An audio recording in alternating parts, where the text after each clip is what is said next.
Lots of people remember their history lessons from school as dates and battles, kings and queens, facts and figures. But the story of our past is open to interpretation. And much of British history is a carefully edited and even deceitful version of events. You might think that history is just a record of what happened. Actually, it's not like that at all. As soon as you do a little digging, you discover that it's more like a tapestry of different stories woven together by whoever was in power at the time. In this series, I'm going to debunk some of the biggest fibs in British history. In the 15th century, the story of the Wars of the Roses was invented by the Tudors to justify their power, and then immortalised by the greatest storyteller of them all, William Shakespeare. Now is the winter of our discontent. In the 19th century, a British government coup in India was rebranded by the Victorians as the civilising triumph of the empire. And in this programme, I'll discover how in the 17th century, British MPs joined forces with a Dutch prince to spin a foreign invasion into a story of liberation. If you think that William the Conqueror was the last person to invade these shores, think again. Just 300 years ago, another William, William of Orange, led an equally successful attack. William has gone down in history to some as the heroic King Billy. To others, he's a bloody usurper. But his attack isn't remembered as a foreign invasion. It's often described instead as a peaceful transfer of power, a necessary measure that saved England from the tyrannical King James II. This was our glorious revolution. Or so the story goes. With history, the line between fact and fiction often gets blurred.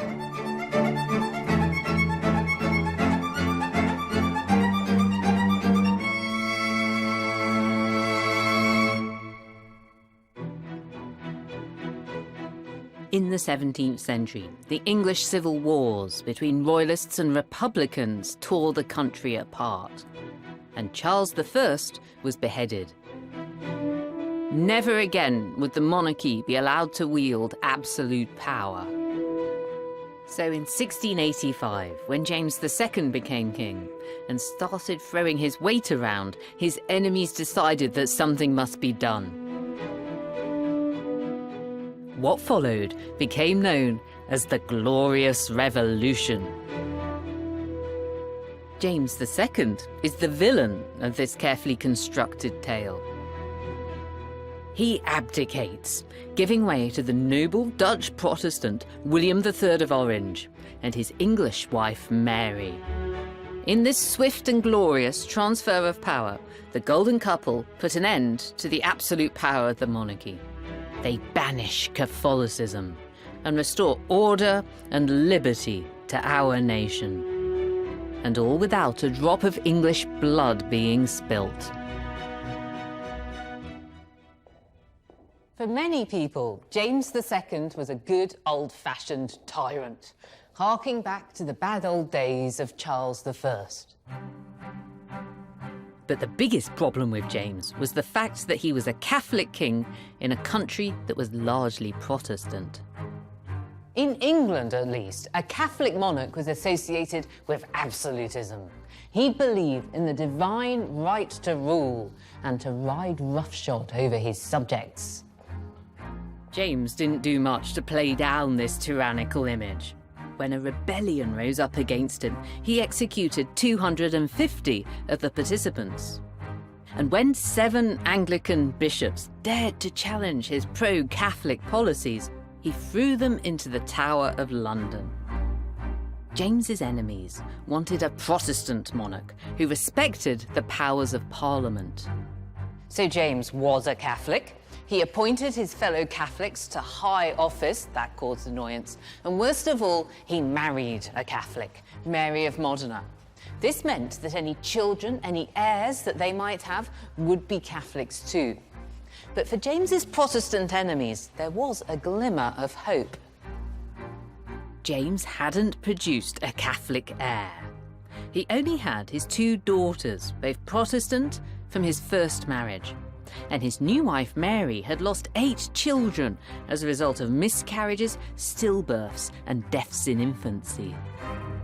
If James's wife, Mary, proved unable to give him a baby boy, and time was ticking on, she wasn't getting any younger, then James's line would stutter to a stop. This Catholic part of the royal family would simply die out.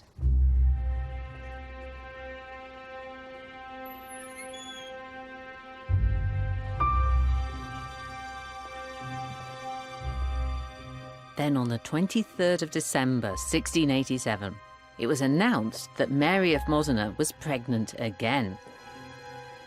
As each month passed, it looked ever more likely that she might give birth to a healthy baby. The Protestants thought that something had to be done. Were they going to rise up against James and have a civil war? No. Instead, they waged a war of words. The bedchamber became a battlefield. With the horrors of the English civil wars still within living memory, regicide was out of the question. Any regime change would need to be legally justified. So James's enemies began to spin a yarn. As Mary's pregnancy progressed, people put it about that it was a fake or perhaps a fantasy.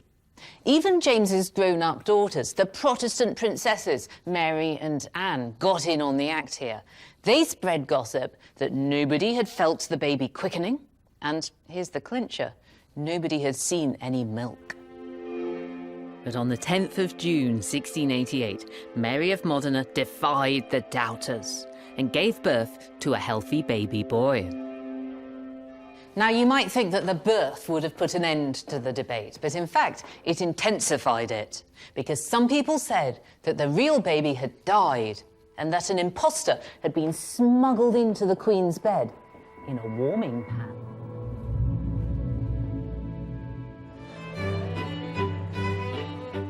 The tittle-tattle in London's coffee houses started to sway public opinion against the king.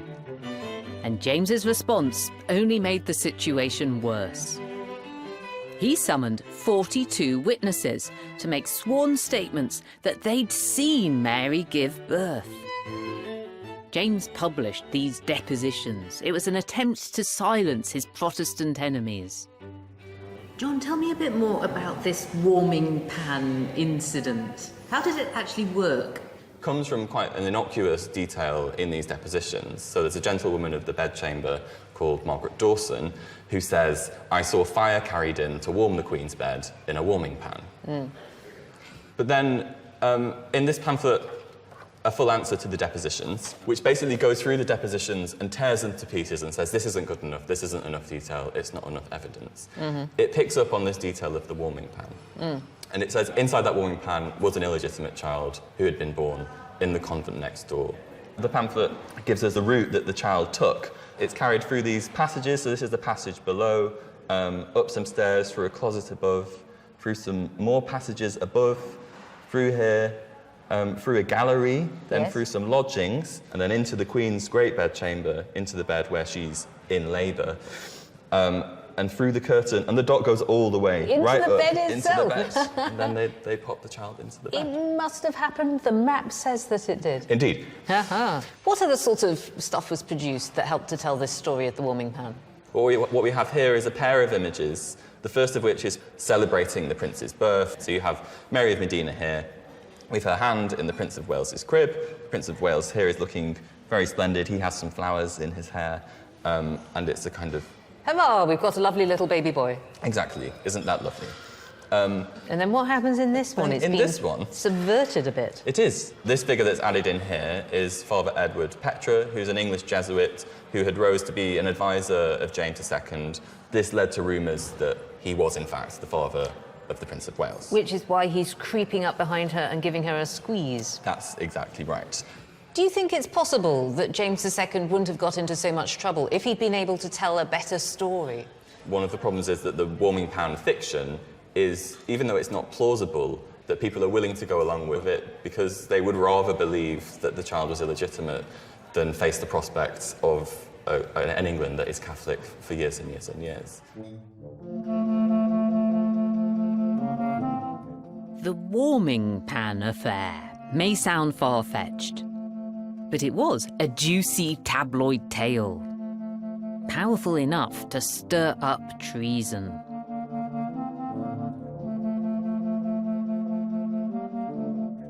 James's right to rule was increasingly being questioned, and James's enemies had now won the public support they needed to remove the anointed king.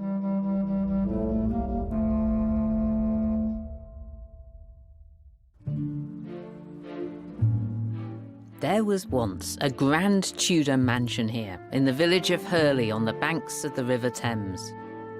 It was called Lady Place. Its owner was the 3rd Baron Lovelace, a member of Parliament and one of James II's enemies. Lovelace was a bit of a rogue.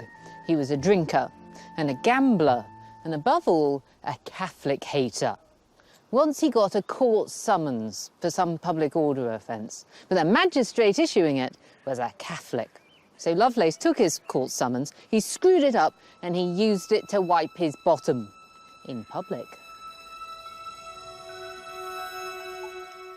Nothing of Lady Place stands above ground today. But hidden away, here in someone's back garden, a little bit of it still remains. These are the cellars of Lady Place, and they're connected by a secret tunnel to the banks of the River Thames just over there, so you could arrive and leave unseen. Lovelace hosted clandestine meetings here for like-minded noblemen who were all plotting against King James II. In these secret meetings, a plot was hatched to overthrow the king. But these men weren't going to take up arms themselves. Instead, they wrote a letter inviting someone else to do their dirty work. This is a copy of the letter they wrote, dated the 30th of June, 1688. It's been signed by 7 people, but they haven't given their names. They've given secret code numbers instead. Somebody has written in later who they really were. Shrewsbury, Devonshire, Danby, Lumley, the Bishop of London, Russell, Sidney. These were all top politicians. You can see why they didn't want to sign it with their names, because their letter is just full of treason. Listen to this. The people are so generally dissatisfied with the present conduct of the government in relation to their religion, liberty, and properties. And here they get right down to business. 19 parts of 20 of the people throughout the kingdom are desirous of a change. Playing on anti-Catholic sentiments, this letter tells the tale of a country in peril, a country that needed to be saved. It was addressed to a Protestant prince from the Netherlands, William of Orange. It even talks about William landing in England, and it says that the people will venture forth to meet him when he does this. The message is pretty clear. It is, William, Prince of Orange, please invade us. In the unfolding drama of the Glorious Revolution, this wouldn't be described as treason. It was the letter of invitation, a plea from a beleaguered nation in a time of need. If William accepted, he would be presented as the answer to England's prayers. This is William's palace, Het Loo in the Netherlands, from where he reigned as stadtholder, which is almost like a constitutional king. And it's pretty clear why William was the conspirators' ideal candidate to take the English throne. William was James II's nephew, but more importantly, his wife really was a Stuart. She was James's own daughter, Mary. In England, Ireland and Scotland, these royal Stuart credentials might help make the coup look more like a legitimate succession. If William, and indeed Mary, could be placed on the English throne, then this needn't be seen as a coup at all, just as an orderly transition from father to daughter. And these two had excellent credentials as monarchs in waiting because they were both Protestant. James's enemies had chosen well. But William of Orange had even more to gain from going along with their plan. William was playing an even longer game than simply becoming King of Britain, and this is why the invitation was so attractive to him. If he were to invade and get the crown, then he'd be toppling a Catholic king. Good thing. More importantly, though, he'd be getting more power to move against an even more dangerous Catholic threat nearer home, Louis XIV, the Sun King of France. Louis XIV was the most absolute of absolute monarchs, and his armies were a constant threat to the Dutch Republic. William was determined to protect Protestant Northern Europe against Louis. The rivalry between the two men was played out in a game of garden design. Here, William ordered fountains, even bigger and better than those at Louis's own opulent palace, Versailles. But for evidence of William's more enlightened style of monarchy, you have to go into his bedroom. In the 17th century, the state bedroom wasn't a private place. This is where the sovereign received important guests. What would you say is the most significant difference between Louis XIV's bedroom at Versailles and William's bedroom here? I think it's the absence of a balustrade, just where we stand here, to divide the room into two parts. And in France, people had to make a bow in front of the balustrade, even if the king was absent. But William III is more, more open to the public, more open-minded perhaps, and more open to the parliament. Maybe that's the difference. So we got Louis, the absolute monarch, with his get-out, stay-away balustrade. Yeah. But William, not as a Democrat, but as a more friendly Republican, he says, come on in. I believe so. A friendly king. Exactly. But William wasn't going to beat Louis with one-upmanship in the bedroom. He needed Protestant allies to crush Louis in battle. Getting his hands on the British Navy would give William the edge he needed. And now he had an open invitation to walk right in and take it. So this is William's private closet, yes? A room for secrets. Exactly. It's the most intimate space you can imagine. It's very small, but very elaborate. And it's his office, more or less. Yes, it's his office. He worked here at this very spot. Am I right to imagine William III sitting here, reading his letter of invitation and drawing up his plan for the invasion of Britain? Oh, it's so tempting. Yes, I want to believe it was at that low that he made plans for his invasion. It all took place here. So this is a really significant room in the whole of British history. It is.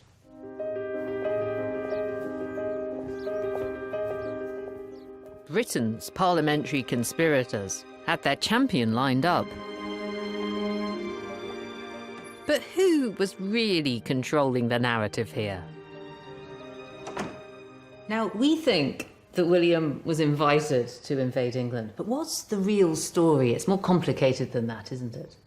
It is definitely more complicated because he had already taken a decision to go to England probably in November 1687, and if he got the invitation by the English, then let's say he was safe. He wanted to legitimize his trip by asking people in England to invite him so that he could give the expedition a legal cover. In April 1688, 2 months before the invitation, one of the 7 conspirators had come here to The Hague for a secret meeting with William. Gilbert Burnet, William's chaplain and historian, kept a record of the meeting. Burnet wrote that William said it would be great if some people in England would invite him and that he would be ready in a few months' time. By the end of September to come over. That's to invade England. That's to invade England, yeah. William was a lifetime enemy of Louis XIV, so there was a great chance that there would be a new war. And in that war, England had to help William III. So he has to put together a document that's going to sell his case to the English, to the British people, really. And this, fantastically, is handwritten. This must be the original. The Declaration of His Highness William, Prince of Orange, the reasons inducing him to appear in arms in the Kingdom of England for the preserving of the Protestant religion and for restoring the laws and the liberties of Great Britain and Ireland. So nothing in there about France. It's all about you guys, English people. Be happy. Yes. William says that he wants to call a free and legal parliament that would abolish all the rules or all the laws and all the violations of the laws that James II had perpetrated. So he had it written by a Dutch civil servant. It was translated into English by Burnet, and it looks to me like Burnet has improved it. You can see him adding in extra little words and rewriting it here, and he's added in a bit about the Houses of Parliament. He's added in remarkable.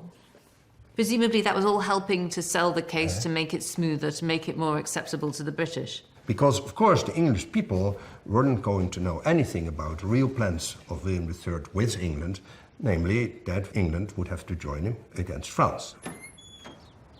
I'm more and more impressed with William's foresight. It seems that he's several moves ahead of everybody else in a European game of chess. And it's very clever the way he's written himself into the story, with the pre-invitation, then the invitation, then the declaration. You can see all of these things as individual pieces of politics, as spin, if you like, until they stick, and then they become history. With his declaration to the British prepared, William and his parliamentary plotters put his invasion plan into action. His flag proudly proclaimed his message for religion and liberty. But just as they set sail, a storm blowing from the west stalled William's progress and kept him in port. And because it helped James, people called it the Catholic wind. But then... And it suddenly turned round. William's luck changed. His luck certainly changed. And it blew just as hard from completely the opposite direction. So that was the Protestant wind. That shot him all the way down the channel. So now they had the initiative and shot down the channel at record speed with a very strong easterly wind behind them. Can you describe this fleet that came sailing down the English Channel? Well, lots of people saw it, that's the first thing. It was so huge that when they came down the channel, they decided to make a parade of it and went through 25 abreast, stretching almost from Dover all the way to Calais, with brigade bands playing cheerful tunes. The idea was to offend King James and Louis XIV at the same time, which they did very effectively, because lots of people saw this and were utterly astonished, of course, because nothing like it had been seen before, or again. So it's a cross between a fleet and a pantomime. William III understood the importance of making a big impact on the public. Theatre, if you like. Of the theatre of politics. He understood that very well, yes. Now, we've been talking about this as an invasion. Is that the right word to use, in your opinion? It was an invasion, but it was very important to present it as if it were not an invasion. One of the things the Dutch troops were given very strict orders about was that they must never call it an invasion. Whatever they do, they would be severely punished. They were told they must not tell the English that they had invaded and conquered the country. The parliamentary conspiracy was going to plan. Hello! William's huge army disembarked unopposed here at Brixham. The locals in this Devon fishing village just stood by and watched.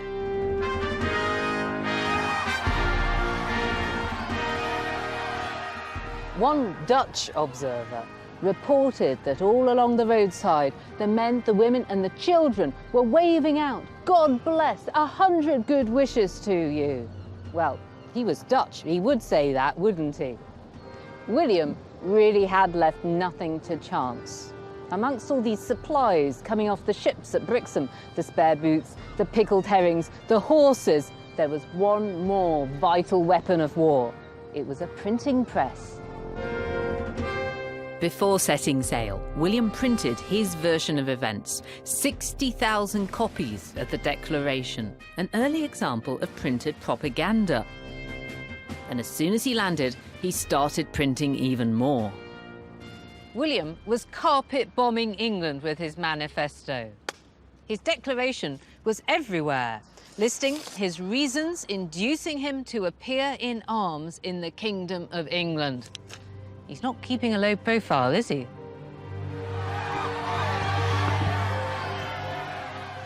As he marched on Exeter, the Dutch prince's army met with no resistance. He entered the city in spectacular fashion, not as an invader, but as the nation's saviour. 200 soldiers in armour led the way on Flemish horses, accompanied by a further 200 Africans from the Dutch colonies in white turbans.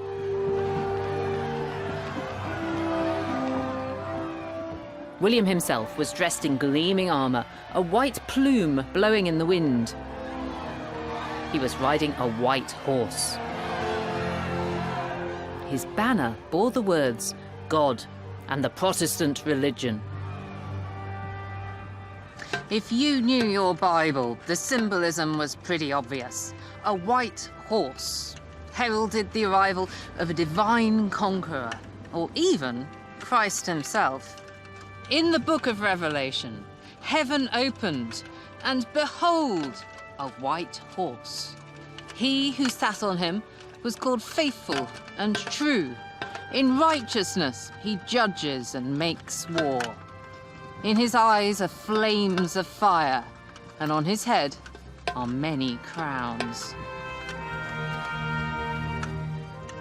William had come to seize the crown, but by presenting himself in his theatrical get-up, he didn't look like an invader. He looked like a Christian saviour.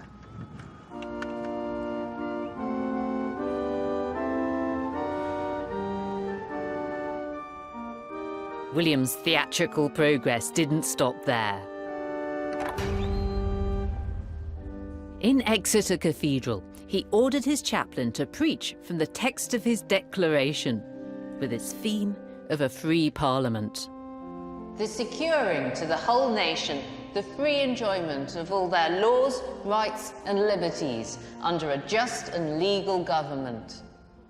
He also gave religious assurances.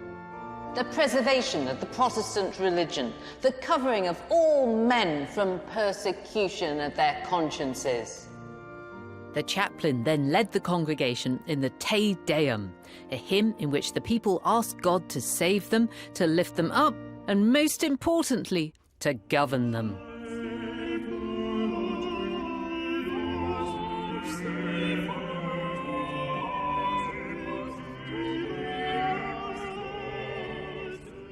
And then, with quite dazzling hubris, he seated himself here, in the spectacular throne of the medieval bishops of Exeter. He wasn't king yet, but with his propaganda and his pageantry and his sense of purpose, he was halfway there.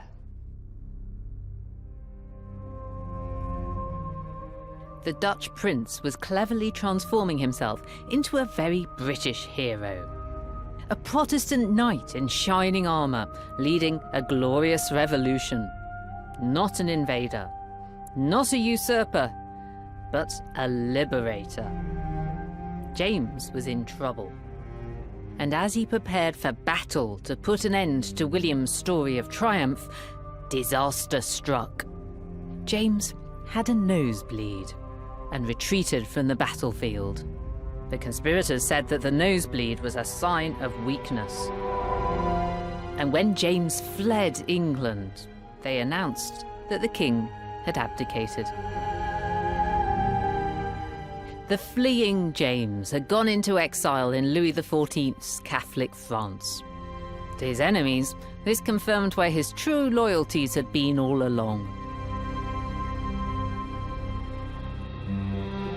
There was now a constitutional power vacuum.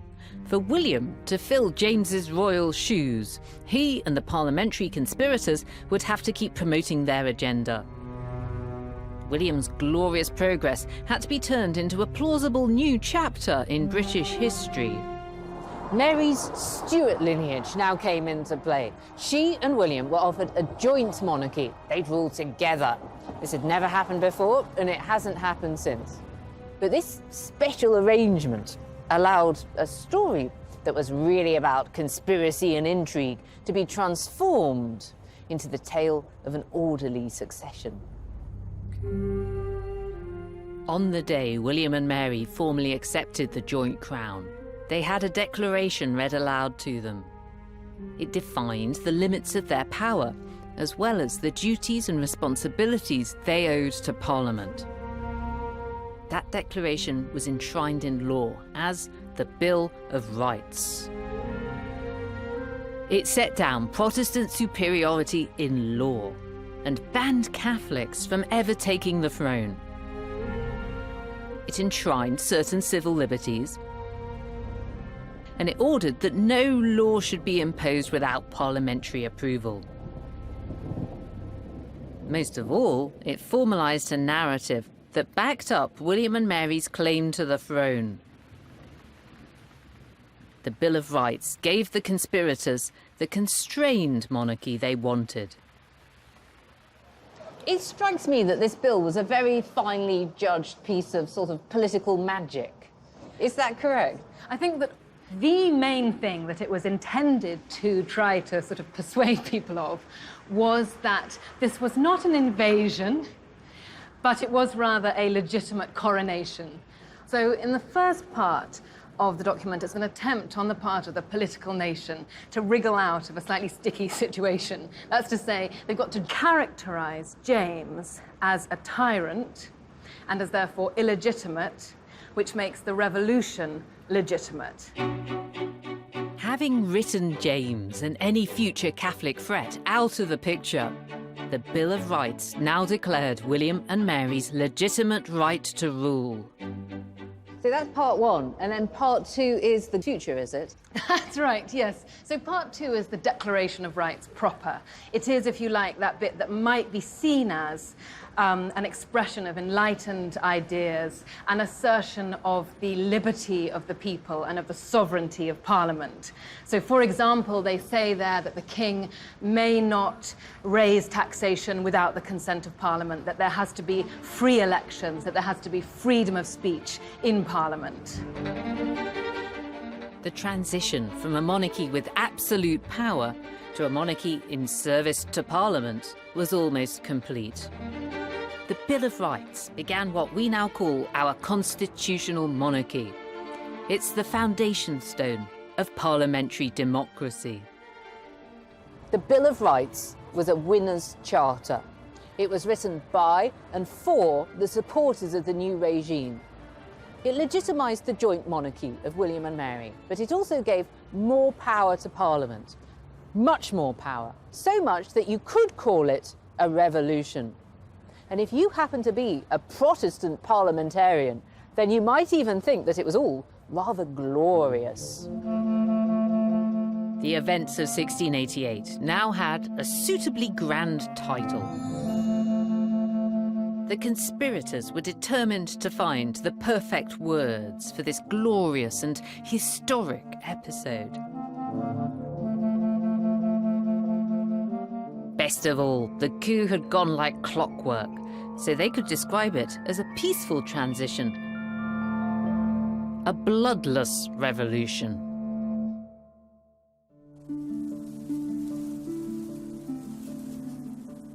But as William's glorious revolution was rolled out across Scotland and Ireland, it was anything but. James's supporters were known as the Jacobites. And in Ireland and Scotland, they continued the struggle against William. In March 1689, James joined his allies in County Cork with troops supplied by Louis XIV. William landed in the north of Ireland the following year and marched on Dublin.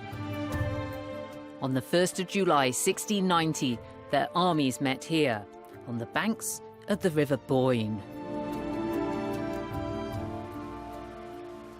And now, for the first time in the whole of their long power struggle, James II and his son-in-law William faced each other in the field at the Battle of the Boyne. James's army was over 25,000 strong. William had a force of 40,000 men. This would be a bloody battle. William attempted to cross the river from the west. James diverted most of his troops to head him off. But this left the rest of James's army exposed. William was merciless. James's soldiers held out for 3 hours before being overwhelmed. One French witness said, "This is the 6th battle that I've seen, but I've never seen such a rout." William's troops were ruthlessly efficient. They picked off the fleeing Jacobites like hares amongst the corn, he said. James was defeated. He fled again to France and would never return.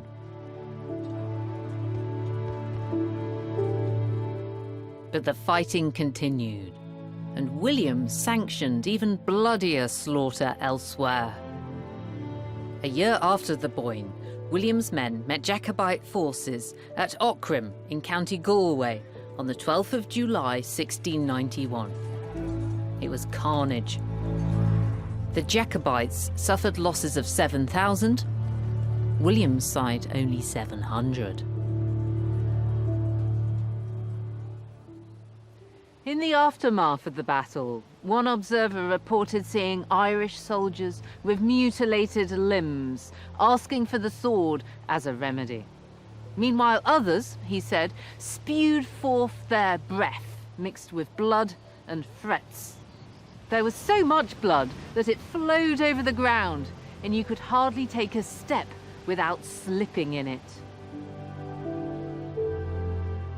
This battle marked the end of Jacobite resistance in Ireland. William would be later reinvented as a Protestant hero, King Billy. For jubilant Protestants, Aughrim went down in history as the single most celebrated battle. So why has the Battle of the Boyne lived longest in the national memory of Ireland? It happened because of a funny kind of a mix-up. People had always celebrated or commemorated the Battle of Aughrim on its anniversary, the 12th of July, until 1752, when the calendar changed to bring Britain into line with Europe. Roughly 10 days got lost to British history. But people had got used to the idea of celebrating on the 12th of July. It's just that under the new system, the battle whose anniversary was closest to that date wasn't Aughrim, it was the Battle of the Boyne. And that's why the Boyne has ended up on the fridge magnet. The Battle of the Boyne still has an almost sacred significance for Irish Protestants. King Billy had secured the future of their religion. For them, his status as a national hero and saviour remains intact to this day. Jacobite uprisings against the Glorious Revolution in Scotland were also brutally crushed. In 1692, William's men in Scotland ordered the notorious Glencoe massacre. It was punishment for the Clan MacDonald's delay in signing an oath of allegiance to William and Mary. 38 were murdered, and another 40 women and children died of exposure after their homes were torched. But despite brutality and bloodshed in Scotland and Ireland, the narrative of the Glorious Revolution held fast in England. For William and the English Parliament, of course this was a glorious revolution. Because despite the rebellions and the bloodshed, they'd won. And if you win a conflict, you get to pick its name. As Britain left behind the turmoil of the 17th century, the Glorious Revolution took its place in the history books. For Parliament and the Crown, the ends had justified the means. An absolutist king had been replaced with a constitutional monarchy, and it was now time to celebrate the architects of this sensible revolution. In the 18th century, those 7 people who'd written the letter inviting William of Orange to come over started to be glorified as heroes. In 1773, the historian John Dalrymple came up with a name for them. I love this name. It makes them sound like an action film. They were called the Immortal Seven.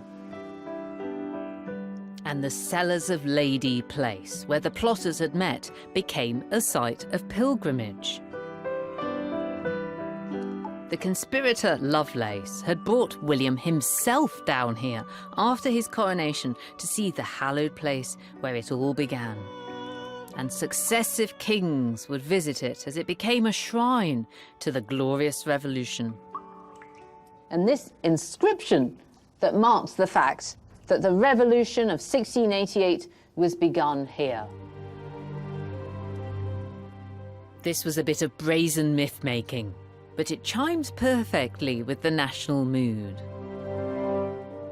The peace and prosperity that followed the establishment of our constitutional monarchy was presented as the direct consequence of the Glorious Revolution. And in the late 18th century, that point of view was given an extra boost by events across the Channel. France's proud, absolute monarch Louis XVI was removed from power and executed by revolutionaries.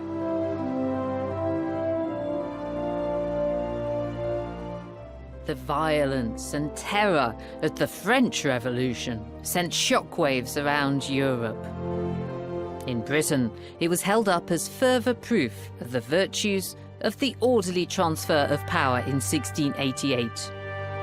The Glorious Revolution was now celebrated as a symbol of enlightened British values and superiority. As the rest of post-revolutionary Europe descended into chaos and war, Britain marched self-confidently into the 19th century to the tune of parliamentary democracy and industrial progress and imperial expansion. For 19th century historians, it was the Glorious Revolution that was the foundation of all this success. The greatest champion of this view was the historian and Whig politician Thomas Babington Macaulay. Macaulay's magnum opus was called The History of England. This is a book that transforms the conspirators' carefully concocted tale into history. Macaulay presents the Glorious Revolution as the masterstroke of our national story. He writes, "It is because we had a preserving revolution in the 17th century that we have not had a destroying revolution in the 19th. For the authority of law, for the security of property, for the peace in our streets, our gratitude is due to William of Orange." 1848 became known as the year of revolution across Europe, with the notable exception of Britain. The publication of Macaulay's book in that same year was perfectly timed. When I was a history student, we were told to read it with great caution, because this was Whig history, a bad thing. It was a powerful person's view of the past. Even at the time in the 19th century, people recognised that Macaulay was writing from a very particular standpoint. When Karl Marx came to write Das Kapital, he called him that great falsifier of history. As a communist, Marx's view of history is never considered to be unbiased. But Macaulay's position was equally influenced by his own political views.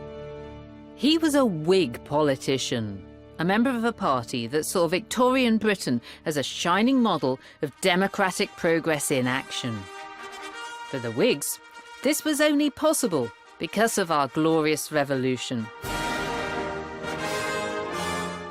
When the Houses of Parliament were rebuilt after a fire in the 19th century, Macaulay and the Whigs saw this palace of democracy as a shrine to the glorious revolution. They commissioned a series of frescoes to remind MPs of the story of the tyrant King James and the nation's saviour William. Alice Lisle was a heroine of the Glorious Revolution who hid fleeing rebels in her home and was arrested for it by James's forces. She is sentenced to death, which of course is burning at the stake for a woman because women aren't hanged. A plea goes to the king for clemency, and all he does is he allows her to be beheaded rather than burnt at the stake. The next painting shows the release of the 7 bishops who James had thrown into the Tower of London. This is evidence that James was completely unpopular by the masses. The quantity of the public who just celebrated their acquittal was evidence that he was not the right man for the job. In the final painting, James's tyranny is erased by the glory of constitutional monarchy. This is the peak of the Glorious Revolution, isn't it? This is the point where it all goes well. The Clerk of the House of Lords, John Brown, is reading the Declaration of Rights to them. And we, the viewer, are reading with the clerk. We are the people reading to these 2 monarchs saying, you have to do what we say in this document, you're not to do what James II did and disobey and make up your own rules. And, you know, for Macaulay, this is the beginning of that story of Parliament's power and the monarchy being slowly restricted. You can absolutely see why this picture is right outside the House of Commons. Makes complete sense, doesn't it? Macaulay's Whig version of events held sway into the 20th century. The Empire and 2 world wars had consolidated a sense of patriotic pride. In 1988, just a few yards away from Macaulay's glorious frescoes, the House of Commons debated a proposal to send the Queen a message from Parliament marking the 300th anniversary of the Glorious Revolution. The main events are well known. The defiance of the orders of King James II by the bishops and the judges, the invitation to William of Orange and Mary to defend our ancient rights and liberties, the landing at Torbay and the peaceful transfer of power, which gave rise to the title of the Bloodless Revolution in England, although it was not like that in Scotland, and it was a very different story in Ireland. Margaret Thatcher's socialist adversary, Neil Kinnock, had a rare moment of agreement with her. This motion to express to Her Majesty our pleasure at the tercentenary of the Revolution is a worthy act, not only because it celebrates a significant advance, as the Prime Minister just said, but also because it requires us all to consider the character of our democracy and the ways in which arduously and slowly it has been brought this far to our time. Why do you think, Ted, that the Whig version of the Glorious Revolution persisted for such a long time? I think it lasted for such a long time because it was not just a version of history that sort of worked for a particular political party. It was also something that really spoke to Britain's place in the world in the 19th century. And it really fitted into narratives about the growth of Britain as a world power, as the apex of civilization in the world, as, you know, the exemplar in terms of its political institutions. So everything that the revolution said about it as a founding moment in sort of the creation of this British liberty was really sort of feeding into this rise to power of the British state. So we have these soldiers and administrators straddling the globe with their power poses, and Yes. they think it all began in 1688. Yes. But then Tony Benn's dissenting voice challenged the dominant version of events. Then we are told that this was the birth of our democratic rights. There were the people who were represented in this House in 1688, or 2%, was it, of rich men, no working people, no middle-class voters, no women. It was nothing to do with democracy at all. When do people really start to say, hang on, it wasn't that glorious for people who were poor, people who were women, people who were Irish, people who were Scots? When does that start coming forwards? With the development of Marxist thought and socialist thought as well, focusing upon, no longer upon the political elite, but upon ordinary working men and women. And so we start to get that being questioned. But one other aspect there is also, in terms of what people define as a revolution. And so as a kind of more class-based Marxist definition of what a revolution was came to the fore... This doesn't count. This doesn't count. It's not a real revolution. We don't include this in our list of real revolutions. And instead, the 1640s, the Civil War, the execution of Charles I, this becomes the real revolution, and this is the thing that people should focus on, celebrate, talk about, try and educate people about. After 300 years, 1688's status as a bloodless revolution was questioned and revised. Margaret Thatcher conceded that it may have been a little less than glorious. Even great events are subject to constantly shifting judgments and interpretations. Not every legacy of 1688 is a happy one, above all in Ireland. In the 20th century, the legacy of 1688 erupted into violence. Republicans versus Unionists. Catholics versus Protestants. The people of Britain and Ireland continued to create competing accounts of the past, often with tragic consequences.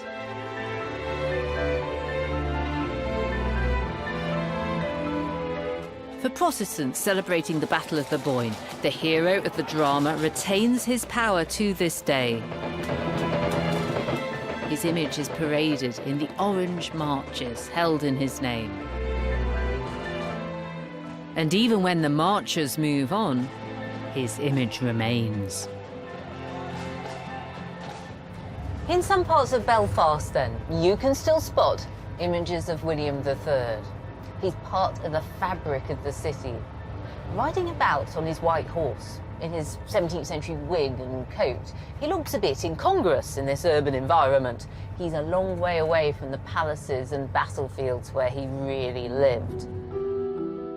In Protestant Northern Ireland, everybody knows him by a different name, King Billy. We're taking it here to show you one of the older style murals.